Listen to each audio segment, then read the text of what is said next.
如果我只可以揀一個動作去練核心，我絕對會揀 L-sit。點解？首先，動作能夠有效加強我哋摺疊身體嘅能力，幫助我哋日後完成 muscle up、reset、straight arm press to handstand 等等嘅專項動作。其次，動作具觀賞性，喺銜接專項動作嗰陣係經常會用到。最後，動作可以有效加強腹直肌，令我哋嘅六嚿腹肌更加顯眼。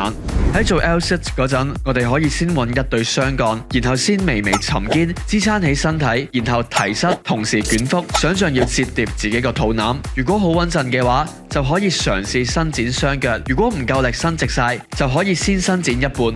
建議大家每星期練6到10組，每組10至16秒，然後隨時間過去，再慢慢喺更加低嘅地方度完成。假如有日你靠徒手喺地下都做到10秒或者以上嘅 L-sit， 恭喜你，你畢業啦！你嘅核心已經有一定嘅強度，能夠應付大多數嘅專項動作。最後，如果大家對我哋嘅訓練課程有興趣，依家就係最好嘅時機。為咗慶祝新 studio 開張，我哋將會推出 Try and Transform 限時體驗計劃，價錢會係正價嘅6折。大家可以透過我哋 IG bio 嘅 Tree Link 報名，名額有限，我哋到時見。